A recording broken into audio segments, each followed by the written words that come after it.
نحمده ونصلي ونسلم على رسوله النبي الكريم وعلى آله وأصحابه أجمعين. اللهم صل على سيدنا ومولانا محمد وعلى آل سيدنا ومولانا محمد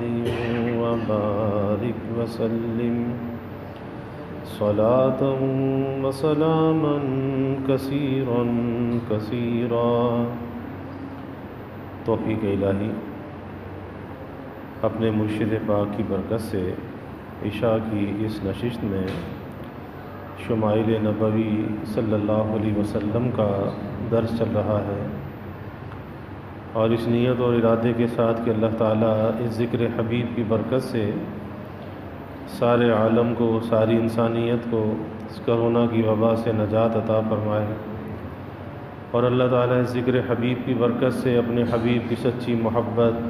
آپ کی اطاعت، آپ کی معیت اور آپ صلی اللہ علیہ وسلم کی شفاعت اللہ ہم سب کو نصیب فرمائے. رسول اللہ صلی اللہ علیہ وسلم کی عادات طیبات کے بارے میں بات چل رہی ہے کہ رسول اللہ صلی اللہ علیہ وسلم کا کھانے میں انداز مبارک کیا تھا. اس پر کئی روز تک تفصیل سے بات ہوئی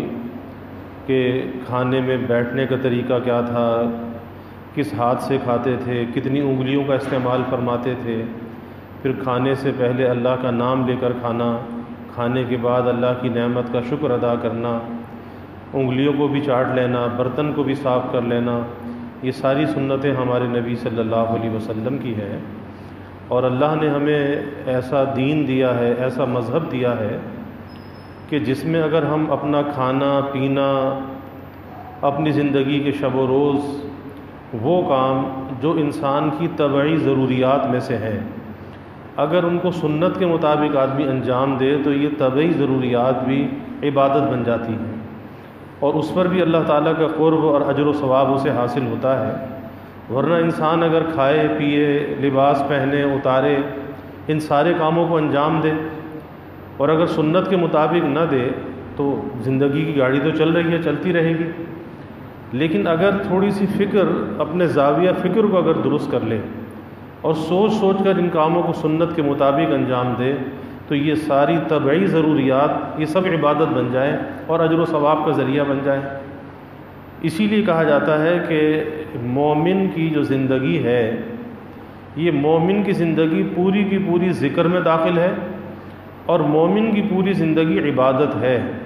اس اعتبار سے کہ جن کاموں کو، اپنی ضروریات کو وہ انجام دیتا ہے، اگر اپنے نبی کے طریقوں پر انجام دینے والا بن جائے تو زندگی کا کوئی لمحہ ایسا نہیں ہے کہ جس میں اسے اجر و ثواب حاصل نہ ہوتا ہو. اب دیکھیں، بیت الخلاء آدمی جاتا ہے، ٹوائلٹ جاتا ہے، قضاء حاجت کے لیے جاتا ہے، لیکن اگر سنت کے مطابق جائے، سنت کے مطابق آئے، دعا پڑھ کے جائے، باہر آ کر دعا پڑھے، تو اب یہ جانا آنا بظاہر اپنی ایک حاجت کا پورا کرنا ہے، لیکن یہ بھی عبادت میں لکھا جائے گا، اس پر بھی اجر و ثواب ملے گا. تو آج حضور صلی اللہ علیہ وسلم کی پینے سے متعلق جو سنتیں ہیں، پہلے کھانے سے متعلق تھیں، اب پینے سے متعلق. اب ہم سوچ سکتے ہیں کہ سارا دن میں آدمی بیدار ہونے سے لے کر اور سونے تک کتنی مرتبہ پانی پیتا ہے، چائے پیتا ہے، کوئی مشروب پیتا ہے، اور دن میں کتنا وقت اس کھانے اور پینے کے اندر گزرتا ہے. تو اگر اس کھانے اور پینے کو ہم سنت کے مطابق کر لیں، اپنے نبی کے طریقوں کے مطابق کر لیں، تو یہ ہمارا کھانا پینا بھی عبادت ہو جائے اور اس میں عبادت کا نور شامل ہو جائے. حضور نبی کریم صلی اللہ علیہ وسلم پانی چوس کر بغیر آواز کے نوش فرماتے، غٹ غٹ کر کے آواز کے گھونٹوں سے کبھی نہیں پیتے تھے. یعنی یہ بھی آپ صلی اللہ علیہ وسلم کی سنت ہے کہ پانی کو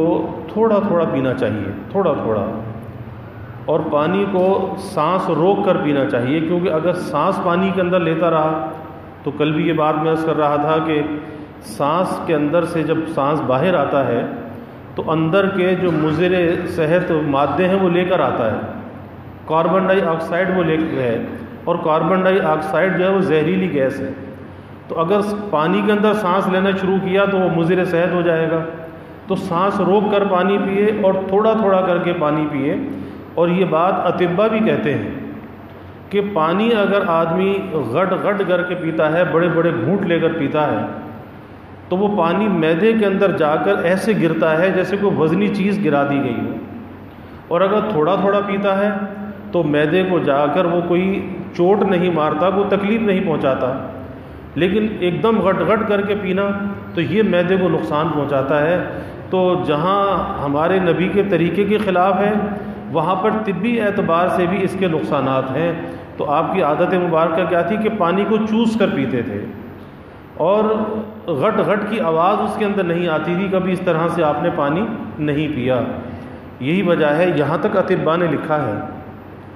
کہ بعض اوقات جیسے کہ گرمی کا زمانہ ہے، اب اس گرمی کے زمانے میں کہیں باہر دھوپ سے آدمی آیا، گرمی سے آیا، اب اسے پیاس بھی شدت کی لگ رہی ہے، اب اس نے پانی کے فریج پر گیا، پانی کی بوتل نکالی، ٹھنڈا پانی گلاس میں ڈالا یا نہیں ڈالا، بوتل سے منہ لگایا، کھڑے ہو کے غٹ غٹ پینا شروع کر دیا۔ تو اطباء نے لکھا ہے کہ اس طرح پانی پینے میں اس کی موت بھی واقع ہو سکتی ہے، کہ ایک دم یہ جو پانی اندر لے کے جا رہا ہے، اس کی دل کی رگیں بند ہو سکتی ہیں، اس کی موت واقع ہو سکتی ہے۔ اس لیے اسے چاہیے کہ پہلے تھوڑا سا سکوت اختیار کرے، تھوڑی دیر سکون سے بیٹھ جائے، اور چند لمحے کے بعد جب اس کے جسم کا ٹمپریچر کچھ صحیح ہو جائے تو پھر بے شک پانی نکال کر پیے۔ لیکن ایک دم اتنا یک ٹھنڈا پانی پینا، جیسے رمضان کا مہینہ ہے، گرمی کے روزے ہیں، اب سارا دن آدمی جب بھوکا پیاسا رہا، اس کے جسم کے اندر کی حرارت، اندر کا ٹمپریچر بڑھ جاتا ہے، اور ڈاکٹر اور اطباء یہ بات کہتے ہیں کہ اگر اس وقت میں آدمی ٹھنڈا ٹھنڈا یک شربت پیے، پانی پیے، تو اس میں خطرہ سب سے بڑا یہ ہوتا ہے کہ اس کے گردے نہ فیل ہو جائیں، اس کے معدے کو نقصان نہ پہنچائے۔ اور پھر اچانک تو یہ سب کچھ نہیں ہوتا، لیکن کچھ نہ کچھ اس طرح کرنے سے بیماریوں کی بنیاد پڑ جاتی ہے، اور آہستہ آہستہ اندر کی چیزیں ڈیمیج ہونا شروع ہو جاتی ہیں، پھر کبھی بڑے نقصان کی صورت میں ظاہر ہو جاتی ہیں۔ تو اس لیے اپنی صحت کا بھی خیال کرنا چاہیے، اور جب ہم کسی سنت پر عمل کرتے ہیں، جہاں اس میں سنت کا اجر و ثواب ہے، سنت کا نور ہے، وہیں پر سب سے بڑا فائدہ یہ ہے کہ ہماری جسمانی صحت وہ بھی محفوظ ہو جاتی ہے، اور جسمانی صحت کے فوائد بھی ہمیں حاصل ہوتے ہیں۔ آپ صلی اللہ علیہ وسلم کو میٹھے پانی کا بہت شوق تھا، اور دور دور سے، یعنی کبھی ایسا بھی ہوتا تھا کہ معلوم ہوتا کہ فلاں علاقے کے اندر کنواں ہے اور اس کا پانی میٹھا ہے، تو چاہے وہ کنواں 2 روز کی مسافت پر ہوتا، 2 دن کی مسافت پر، تو وہاں پر جایا جاتا، وہاں سے پانی کے مشکیزے بھر کے لائے جاتے۔ آپ صلی اللہ علیہ وسلم کو میٹھے پانی کا شوق تھا، اور رغبت سے آپ وہ میٹھا پانی نوش فرماتے تھے۔ پھر ازواج مطہرات میں چونکہ حضور اقدس صلی اللہ علیہ وسلم کو حضرت عائشہ صدیقہ رضی اللہ عنہا سے خصوصی تعلق تھا، خصوصی انس تھا تمام ازواج میں، اس لیے عادت طیبہ تھی کہ حضرت عائشہ صدیقہ رضی اللہ عنہا جس برتن سے اور جس رخ سے پانی پیتی، آپ صلی اللہ علیہ وسلم بھی اپنے لب مبارک اسی جگہ لگا کر پانی نوش جان فرماتے۔ اب یہ کیا ہے؟ یہ ایک محبت کا تعلق ہے۔ کل بھی میں یہ بات عرض کر رہا تھا کہ آج گھروں میں میاں بیوی کا، شوہر اور بیوی کا جو رشتہ ہے، تو یہ تو بڑی محبت اور چاہت کا رشتہ ہے، اور اگر اس رشتے کے اندر محبتیں، چاہتیں ہیں، آپس میں بے تکلفی ہے، ایک دوسرے کے دکھ درد کو، غم کو سمجھنا ہے، تو یہ گھر کا ماحول انسان کا جنت کا نمونہ بن جاتا ہے۔ اور اگر یہ چیز نہیں ہے تو پھر ایسے حالات اور واقعات بھی ہوتے ہیں کہ 20-20 سال گزر جاتے ہیں، لیکن میاں بیوی کے درمیان آپس میں انس پیدا نہیں ہوتا، ایک اجنبیت کا تعلق ہے، اولاد بھی ہو گئی، بچے بڑے ہونا بھی شروع ہو گئے۔ لیکن ہمارے نبی صلی اللہ علیہ وسلم نے ہمیں بتایا کہ ازواج کے ساتھ، بیویوں کے ساتھ برتاؤ کیسا کرنا چاہیے، اور اس برتاؤ کا منشا کیا ہے۔ اس برتاؤ کا منشا یہ ہے کہ اس کے دل کو جیتا جائے۔ ایک ہے انسان کی جسم پر حکومت ہوتی ہے، اور ایک ہے اس کی دل پر حکومت ہو۔ تو ہمارے نبی صلی اللہ علیہ وسلم نے جو برتاؤ کیا ازواج مطہرات کے ساتھ، ان کے دلوں کو جیتا، اور یہ برتاؤ کرنا امت کے لیے ایک نمونہ ہے۔ جہاں ہم یہ سمجھتے ہیں کہ بھئی کھانے میں، پینے میں، لباس پہننے میں، ان چیزوں میں حضور صلی اللہ علیہ وسلم کی نقالی کو، آپ کے اسوے، آپ کے طریقے کو اختیار کیا جائے، تو پھر وہاں پہ ہم یہ بات کیوں بھول جاتے ہیں کہ ازواج کے ساتھ، بیویوں کے ساتھ ہمیں کیا برتاؤ کرنا چاہیے؟ ہم آپ کی سنت، آپ کے طریقوں کی کیوں نہیں لیتے؟ اور بیوی کے ساتھ اتنا اجنبیت کا تعلق کیوں ہے کہ اپنی ہر بات تو شوہر منوا لیتا ہے،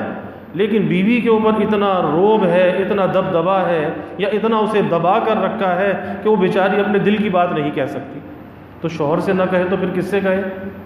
یہی وجہ ہے کہ وہ گھٹ گھٹ کر مرتی ہے، گھٹ گھٹ کر وہ جیتی ہے، لیکن مجبور ہے کہ کسی کے پلے باندھ دی گئی، اپنی زندگی کے وقت کو پورا کر رہی ہے۔ لیکن یاد رکھنا چاہیے کہ کل شوہر کو حساب دینا ہوگا، کل اللہ کے دربار میں ایک ایک چیز کا حساب ہوگا، اور پوچھا جائے گا کہ تم نے اپنے گھر والوں کے ساتھ کیا برتاؤ کیا تھا۔ بیوی تمہاری کوئی ملازم نہیں تھی، بیوی تمہاری کوئی غلام اور باندی نہیں تھی، وہ تو تمہاری شریک حیات تھی۔ حساب دینا ہوگا۔ یہ نہیں کہ دنیا کا معاملہ ہے، بیوی کوئی ہمیں کو بیوی پہ سردار بنا دیا، بس ہم اس کے، وہ ہماری ماتحت ہو گئی تو جیسے چاہے اس سے برتاؤ کریں۔ ایسا نہیں ہو سکتا۔ اللہ کے حبیب صلی اللہ علیہ وسلم نے برتاؤ کر کے دکھایا۔ اب یہ کتنی بڑی بات ہے کہ حضرت عائشہ صدیقہ رضی اللہ عنہا جس برتن سے، جس پیالے سے پانی پیتی ہیں،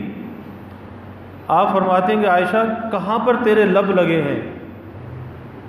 جہاں پر تیرے لب لگے ہیں، جہاں سے تو نے پانی پیا ہے، میں بھی وہاں سے پانی پیا۔ اب اگر کوئی آدمی بیوی کے ساتھ ایسا برتاؤ کرے، بیوی کے دل میں کتنی اس کی محبت ہوگی۔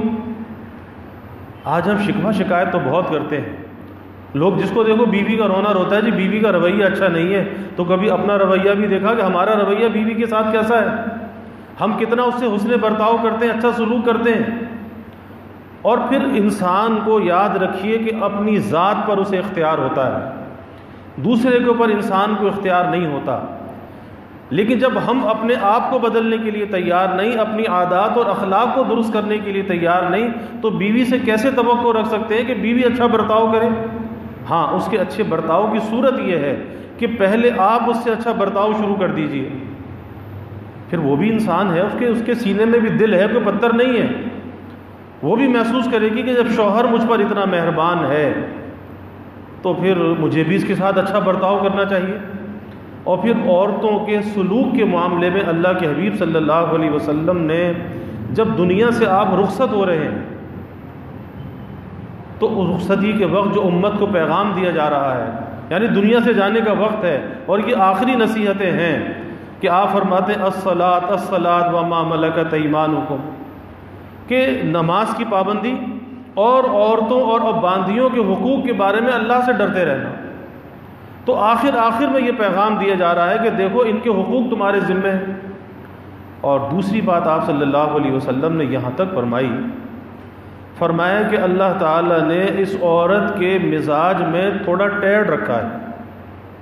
اس کے مزاج میں ٹیڑھ ہے، ٹیڑھ پن ہے، ٹیڑھا پن جیسے ہوتا ہے نا، فرمایا کہ جیسے یہ انسان کی پسلی ہے، تو یہ جو حضرت حوا جو آدم علیہ السلام کی پسلی سے پیدا ہوئی نا، تو پسلی سیدھی نہیں ہے، پسلی ٹیڑھی ہے۔ تو آپ نے پسلی کی مثال دے کر فرمایا کہ یہ پسلی جسم کے اندر ٹیڑھی ہے، ٹیڑھی ہی رہے گی۔ اگر کوئی اس پسلی کو سیدھا کرنا چاہے تو یہ پسلی کیا ہوگا؟ سیدھی تو ہوگی نہیں، یہ ٹوٹ جائے گی۔ تو فرمایا کہ چونکہ حضرت حوا کو آدم علیہ السلام کی پسلی سے پیدا کیا گیا تو اس کے مزاج میں خلقتاً کچھ ٹیڑھ ہے، تو تمہیں جو اس سے گزارا کرنا ہے اسی ٹیڑھے پن کے ساتھ گزارا کرنا ہے۔ اور اگر تم اسے سیدھا کرنا چاہو گے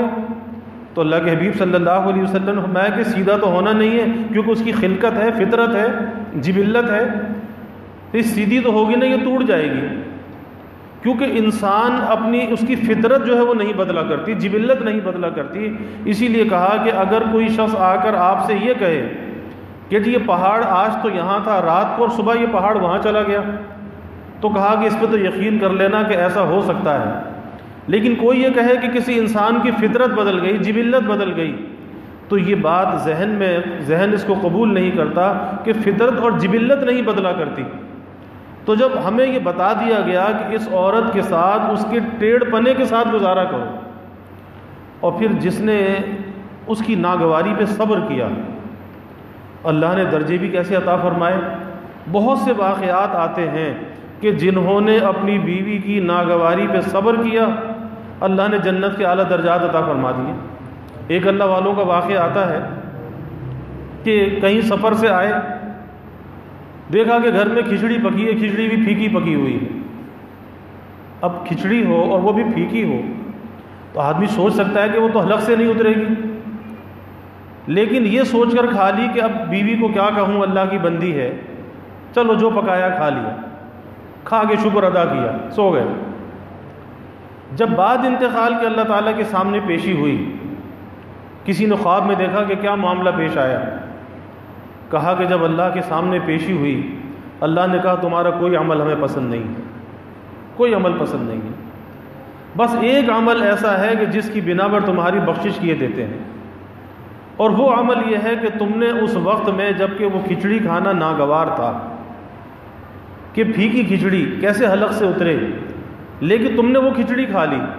اور تم نے بیوی کو کچھ بھی نہ کہا، اور اس کی نسبت کا تم نے خیال کیا کہ چلو اللہ کی بندی ہے، چلو کھا لو، گزارا کر لو، بس اس وجہ سے ہم تمہیں بخشے دیتے ہیں، معاف کیے دیتے ہیں۔ اور ایک نہیں، بہت سے اللہ والوں کے واقعات آتے ہیں کہ جنہوں نے بڑی بڑی ناگواریوں کے ساتھ، بڑی بڑی ٹیڑھے مزاج کی عورتوں کے ساتھ گزارا کیا۔ ابو الحسن نوری رحمۃ اللہ علیہ بڑے درجے کے اولیاء امت میں سے گزرے ہیں۔ بیوی کیسی تلخ مزاج کی کہ جو گھر میں آئے تو اسے گالیاں بکے، کوئی دروازے پہ آگے پوچھے تو کہے کہ ارے وہ تو بڑا دھوکے باز ہے، وہ تو ایسا ہے، وہ تو ویسا ہے، اور دنیا کے اندر شہرت ہے، لیکن بیوی ایسی ٹیڑھے مزاج کی ہے۔ ایک مرید کہیں باہر سے آیا، گھر کے دروازے پہ پہنچا، گھر سے تو گالیاں سننے کو ملی کہ وہ تو ایسا ہے، وہ تو ایسا ہے۔ پریشان ہو گیا کہ دنیا کے اندر تو شیخ کی شہرت ہے اور گھر میں یہ معاملہ۔ تو کسی سے پوچھا کہ شیخ کہاں ہے؟ کہا جی شام کا وقت ہے، جنگل کی طرف جاتے ہیں سیر کرنے کے لیے۔ تو جنگل کی طرف چلا گیا، جنگل میں جا کے تو عجیب منظر دیکھا کہ شیخ شیر کے اوپر سوار ہے اور سانپ کا کوڑا، سانپ کا ہنٹر ہاتھ میں ہے، یعنی ایسے موذی جانور اور وحشی جانور وہ بھی مسخر ہے۔ اب اس نے جب یہ منظر دیکھا تو پریشان ہو گیا کہ یہ کیا ماجرا ہے۔ شیخ سے ملاقات ہوئی، کہا کہ حضرت یہ بات سمجھ میں نہیں آئی کہ وہاں تو وہ بلی قابو میں نہیں ہے، یہاں شیر قابو میں ہے، تو یہ بات سمجھ میں نہیں آئی۔ تو شیخ نے کہا کہ بھائی برکت اسی کی ہے، برکت اسی کی ہے کہ میں اس کی ناگواریوں میں صبر کرتا ہوں، اللہ نے اس کی یہ برکت عطا کی کہ یہ وحشی درندے بھی یہ مسخر کر دیے، اور آج یہ جو سب کچھ ہے اسی کی برکت سے ہے۔ مرزا مظہر جانا دہلوی رحمۃ اللہ علیہ مشائخ نقشبند میں سے بڑے درجے کے اولیاء امت میں سے ہوئے، اور لطیف المزاج، پیدائشی طور پہ لطیف المزاج، کہ کبھی اپنی ماں کی بائیں چھاتی کا دودھ نہیں پیا، ہمیشہ دائیں چھاتی کا دودھ پیا، اتنی مزاج میں لطافت تھی، اور پیدائشی طور پر کبھی کسی بدصورت عورت کی گود میں نہیں گئے، ایک لطافت مزاج میں تھی من جانب اللہ۔ اور یہ کیفیت تھی کہ اگر کوئی شخص کسی کے سر کی ٹوپی بھی ٹیڑھی ہوتی تو سر میں درد ہو جاتا، کسی کے پائجامے کی سلوٹیں اگر آگے پیچھے ہوتی دیکھ کے سر میں درد ہو جاتا۔ ایک مرتبہ بادشاہ آیا، یہ مغلوں کے زمانے میں ہوئے، اور عالمگیر ان کے خالہ زاد بھائی لگتے تھے رشتے میں۔ تو بادشاہ آیا تو دیکھا کہ پاس تو کوئی خادم بھی کوئی نہیں ہے، تو بادشاہ کو پیاس لگی، پانی کی طلب ہوئی، تو کہا کہ بھئی یہ گھڑا رکھا ہے پانی پی لو۔ اب جب بادشاہ نے گھڑے سے پانی نکال کر پیا تو پیالہ جب اس کے اوپر رکھا تو ٹیڑھا رکھ دیا، بس پیالہ ٹیڑھا رکھنا تھا، سر میں درد شروع ہو گیا، یعنی طبیعت میں اتنی لطافت تھی۔ تو بادشاہ نے کہا کہ حضرت آپ کے پاس کوئی خدمت کرنے والا نہیں ہے، اگر آپ اجازت دیں تو میں کوئی آدمی بھیج دوں آپ کے پاس خدمت کرنے کے لیے، آپ اکیلے ہیں، اپنے کام خود کرنے پڑتے ہیں۔ تو کہا کہ پہلے تم تو آدمی بن جاؤ، تم تو آدمی ہو نہیں، جب سے تم نے یہ پیالہ ٹیڑھا رکھا ہے میرے سر میں درد ہو رہا ہے، تو تم تو آدمی بنے نہیں، اور تمہارا بھیجا ہوا آدمی کیسا ہوگا؟ تو بادشاہ کو منع کر دیا۔ لیکن اس سب کے باوجود اتنے لطیف المزاج اور بیوی بڑے ٹیڑھے مزاج کی۔ ایک مرتبہ مریدین نے کہا کہ حضرت آپ اسے طلاق کیوں نہیں دے دیتے، اسے چھوڑ دیں، آپ کی دوسری شادی کرا دیتے۔ فرمایا کہ بھائی اسے طلاق دینا دو حال سے خالی نہیں ہے، ایک تو یہ کہ اگر میں نے اس کو طلاق دی تو ممکن ہے کہ اس کا دوبارہ نکاح نہ ہو، اور اگر دوبارہ نکاح نہ ہوا تو یہ تکلیف میں مبتلا رہے گی، تو یہ بھی مجھے گوارا نہیں کہ یہ تکلیف کے اندر مبتلا رہے، اور اگر اس نے دوسرا نکاح کر لیا تو جس سے یہ نکاح کرے گی اس کو تکلیف پہنچائے گی، تو مجھے یہ بھی گوارا نہیں کہ کسی اور بھائی مسلمان کو تکلیف پہنچے، اس سے بہتر ہے کہ میں ہی تکلیف برداشت کر لوں۔ اس لیے دوسرے نکاح سے منع فرما دیا۔ اور پھر اللہ والوں کی نظر کہاں پہ ہوتی ہے؟ آج تو آدمی کچھ دیکھتا نہیں، بیوی پہ برسنا شروع ہو جاتا ہے، یہ نہیں دیکھتا کہ بھائی بیوی اپنا مقدر ساتھ لے کر آتی ہے، وہ اپنے مقدر کا رزق لاتی ہے، لوگ کھلاتے ہیں تو تانے بھی دیتے ہیں، یہ کیفیتیں پہناتے ہیں تو تانے بھی دیتے ہیں، جی میں تجھ پہ اتنا خرچ کرتا ہوں، ارے تم کو احسان کرتے ہو، یہ کوئی تانا دینے کی بات ہے؟ وہ اپنے مقدر کا کھاتی ہے، اپنے مقدر کا وہ پہنتی ہے، اللہ نے انسان کا رزق مقدر کیا ہے، اور اللہ نے اگر تمہیں وسیلہ بنایا ہے، اس میں احسان جتانے کی کون سی بات ہے؟ یہ نہیں دیکھتے کہ وہ خدمت کتنی کرتی ہے۔ تو فرمایا کہ جب لوگوں نے یہ اصرار کیا کہ حضرت اب دوسرا نکاح کر لیں یا آپ کو راحت کس طرح سے پہنچے، تو ایک بات اور ارشاد فرمائی، فرمانے لگے کہ دیکھو بات یہ ہے کہ میں جو اس کی ناگواریوں پہ صبر کرتا ہوں، یہ جتنے بھی اللہ نے درجات عطا کیے اسی کی برکت ہے۔ نظر کس چیز پر ہے؟ کہ برکت اسی کی ہے، اسی کی برکت ہے کہ اللہ نے یہ درجات عطا کی ہے۔ اور ایک بات اور فرمایا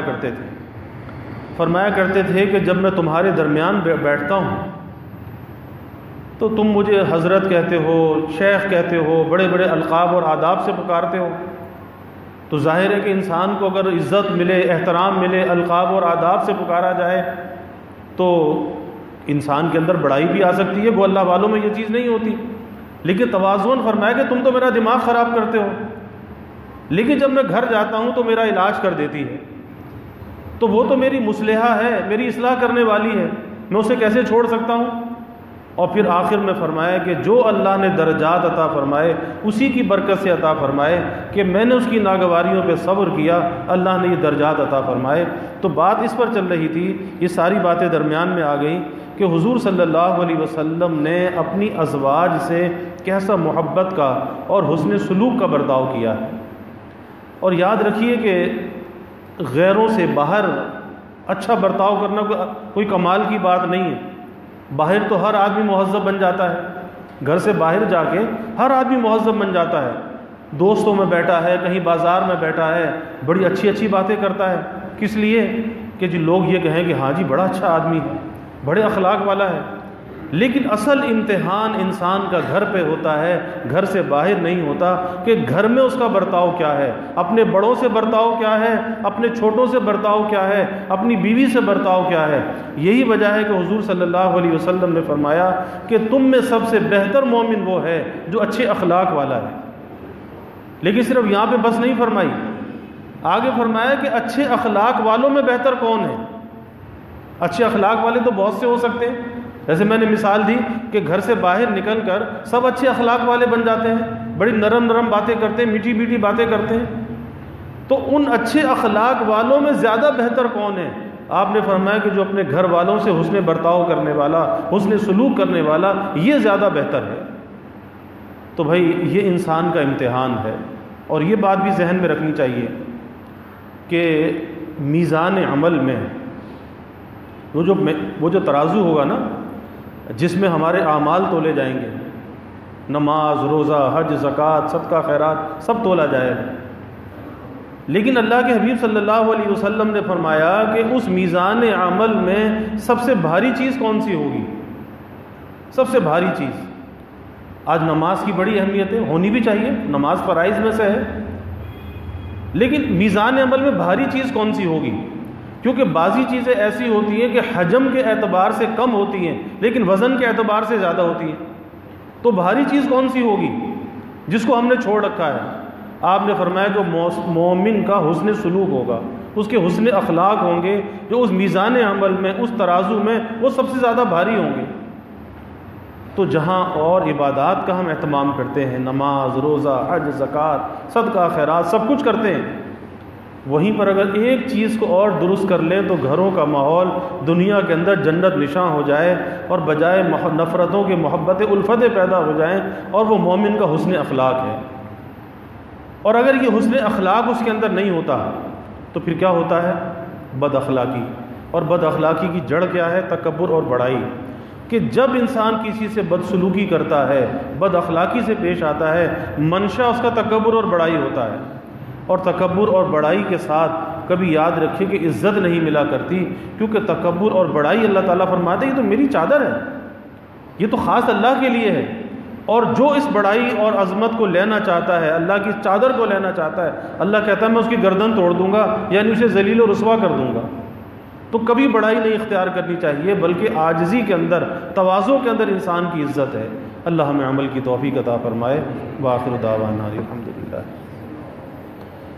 الحمدللہ رب العالمین والعاقبۃ للمتقین والصلاة والسلام علی اشرف الانبیاء والمرسلین اللہم صل علی سیدنا و مولانا محمد وعلی آل سیدنا و مولانا محمد وبارک وسلم۔ ربنا آتنا فی الدنیا حسنہ وفی الآخرۃ حسنہ وقنا عذاب النار۔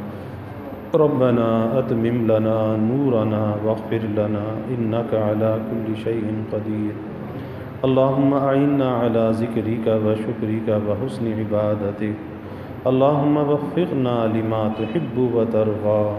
من القول والعمل والفعل والنیت والہدى انک علی کل شیء قدیر۔ اللہم ارزقنا حبک وحب حبیبک صلی اللہ علیہ وسلم۔ اللہم ارزقنا شہادۃ فی سبیلک واجعل موتنا ببلد رسولک۔ یا اللہ یا رحمان یا رحیم یا کریم یا ارحم الراحمین یا اکرم الاکرمین۔ یا اللہ ہمارے گناہوں کو معاف فرما، یا اللہ ہماری خطایا سے درگزر فرما، یا اللہ اپنی محبت معرفت عطا فرما، اپنی رضا والی زندگی یا اللہ نصیب فرما، اپنے رضا والے کاموں کی یا اللہ توفیق عطا فرما، اپنی مرضیات پہ چلنا یا اللہ آسان فرما، نامرضیات سے یا اللہ ہماری حفاظت فرما، یا اللہ حسن اخلاق اور حسن برتاؤ کی ہمیں توفیق عطا فرما، اپنے گھر والوں کے ساتھ یا اللہ اچھا برتاؤ کرنے والا بنا، یا اللہ ہمارے مزاج میں نرمی، عاجزی، زاری پیدا فرما، ناجائز غصے سے یا اللہ ہماری حفاظت فرما، نفرت اور حقارت سے یا اللہ ہماری حفاظت فرما، بڑوں کا ادب کرنے والا بنا، چھوٹوں پر شفقت کرنے والا بنا، خلق خدا سے درگزر کرنے والا بنا، اپنی محبت سے، معرفت سے ہمارے دلوں کو لبریز فرما، ہمارے دلوں میں نرمی، عاجزی، زاری پیدا فرما، تکبر سے، بڑائی سے یا اللہ، عجب سے، خود پسندی سے یا اللہ، خود بینی سے ہماری حفاظت فرما، یا اللہ ذکر حبیب کی کامل برکات ہمیں نصیب فرما، ذکر حبیب کے انوار سے ہمارے قلوب کو منور فرما، اپنے نبی کی تعلیمات پہ چلنے والا بنا، آپ کے طریقوں کی محبت اور عظمت ہمارے دلوں میں پیدا فرما، یا اللہ صحابہ کی، خلفائے راشدین کی، اہل بیت کی محبت اور عظمت ہمارے دلوں میں پیدا فرما، ان کے نقش قدم پر یا اللہ ہمیں چلنے والا بنا، یا اللہ اپنے نبی کے ساتھ ہمیں وفا کا تعلق نصیب فرما، آپ کی غلامی میں جینے اور مرنے کی یا اللہ توفیق عطا فرما، یا اللہ ہمیں ختم نبوت کا ادنا سا سپاہی بنا اور ناموس رسالت کا، ناموس صحابہ کا یا اللہ ہمیں محافظ بنا۔ یا اللہ ذکر حبیب کی برکت سے سارے عالم کو اس کرونا کی وبا سے نجات عطا فرما۔ یا اللہ ساری انسانیت کو امن، عافیت اور سلامتی عطا فرما۔ یا اللہ اس کے متاثرین دنیا میں جہاں کہیں بھی ہیں، ہمارے ملک میں ہیں، یا اللہ ہمارے محلے بستیوں میں، اسپتالوں میں، گھروں میں، یا اللہ سب کو صحت کاملہ عاجلہ مستمرہ عطا فرما۔ یا اللہ سب کی پریشانی کو دور فرما،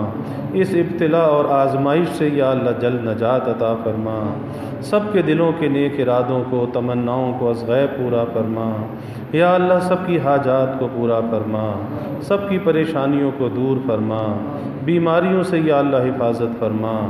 ہر ناگہانی بلا اور مصیبت سے یا اللہ حفاظت فرما،